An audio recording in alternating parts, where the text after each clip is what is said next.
ഇന്ന് നമുക്ക് മാങ്ങ അച്ചാറിടാം. അച്ചാറിടാൻ വേണ്ടി ഞാൻ 4 മാങ്ങ എടുത്തിട്ടുണ്ട്. അത് ചെറുതാക്കി അരിഞ്ഞ് ഇത് ഉപ്പിട്ട് വെച്ചതാണ്. ഇത് മൂവാണ്ട മാങ്ങയാണ്, അത് കാരണം ഞാൻ തൊലി എത്തിയിട്ടില്ല, തൊലി എത്താണ്ടാണ് ഇട്ടിട്ടുള്ളത്. ഇന്നലെ ഞാൻ അരിഞ്ഞ് ഉപ്പിട്ട് വെച്ചതാണ്. അതൊന്ന് അച്ചാറിടാം. അച്ചാറിടാൻ ആവശ്യമായിട്ടുള്ളൊരു പാത്രം അടുപ്പത്ത് വെച്ച് കത്തിക്കുക.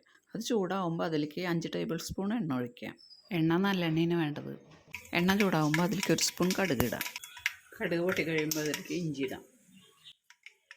1 ടീസ്പൂൺ ഇഞ്ചി ചതച്ചതിടാം. ഇനി അതിലേക്ക് വെളുത്തുള്ളി ചതച്ചതിടാം. വെളുത്തുള്ളി ചതച്ചത് കുറച്ചധികം ഇടാം. ഒരു 2 ടേബിൾ സ്പൂൺ വെളുത്തുള്ളി ചതച്ചതിടാം. ഇനി അതിലേക്ക് ഒരു 3 പച്ചമുളക് ചെറുതാക്കി അരിഞ്ഞതിടാം.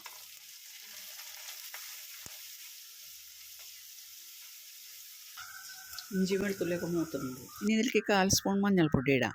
തീ നല്ലപോലെ കുറച്ച് വെച്ചതിന് ശേഷം വേണം ഈ പൊടികൾ ഇടാനായിട്ട്. പിന്നെ അല്ലെങ്കിൽ ഗ്യാസ് ഓഫ് ചെയ്തതിന് ശേഷം പൊടികൾ ഇട്ടാൽ മതി. അപ്പോൾ പിന്നെ പേടിക്കാനില്ല. അല്ലെങ്കിൽ പെട്ടെന്ന് മൂപ്പ് കൂടുകയും ചെയ്യും, അച്ചാർ ടേസ്റ്റ് ഉണ്ടാവുകയില്ല. ഇപ്പോൾ അതിലേക്ക് 3 ടീസ്പൂൺ മുളക് പൊടി ഇട്ടിട്ടുണ്ട്. ഈ മുളക് പൊടിയൊക്കെ ഒന്ന് ചൂടായി കഴിഞ്ഞാൽ അതിലേക്ക് വിനാഗിരി ഒഴിക്കാം. 1/2 ഗ്ലാസ് വിനാഗിരി ഒഴിക്കുന്നുണ്ട്. 1/2 ഗ്ലാസ് എന്ന് പറയുമ്പോൾ 50 മില്ലി.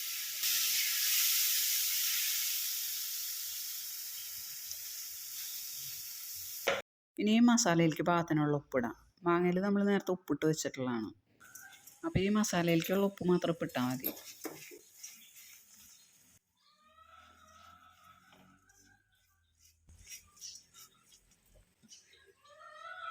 വിനാഗിരി കുറച്ചും കൂടി ഒഴിക്കുന്നുണ്ട്. 1 ടേബിൾ സ്പൂൺ വിനാഗിരിയും കൂടി ഒഴിക്കുന്നുണ്ട്. ഇനി തീയൊന്ന് കൂട്ടിയേക്കുക, അതൊന്ന് തിളക്കണം. പിന്നെ ഈ ചാനൽ ആദ്യമായിട്ട് കാണുന്നവരാണെങ്കിൽ ഒന്ന് സബ്സ്ക്രൈബ് ചെയ്ത് കാണണം കേട്ടോ.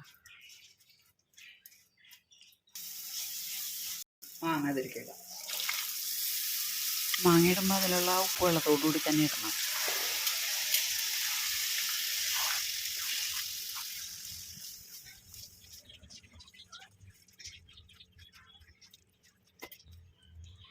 ഉപ്പ് നോക്കിയിട്ട് പോരങ്ങിട്ട് കൊടുക്കണം.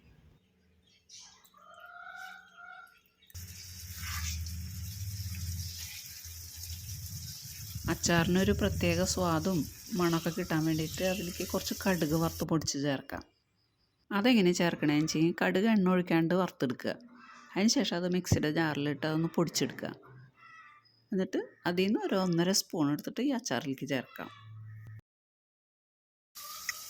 ഉലുവപ്പൊടി കുറച്ച് മതി, ഒരു 1/4 സ്പൂൺ മതി. 3/4 സ്പൂൺ കായം പൊടി ഇടാം.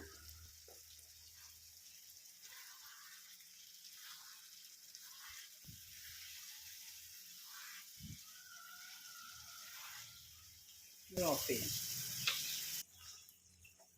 അച്ചാറിടുമ്പോൾ എപ്പോഴും എണ്ണ കൂടുതൽ ഒഴിച്ചുണ്ടാക്കണം, അല്ലെങ്കിൽ അച്ചാർ വേഗം കേടുവരും, അധികം നാളിരിക്കില്ല.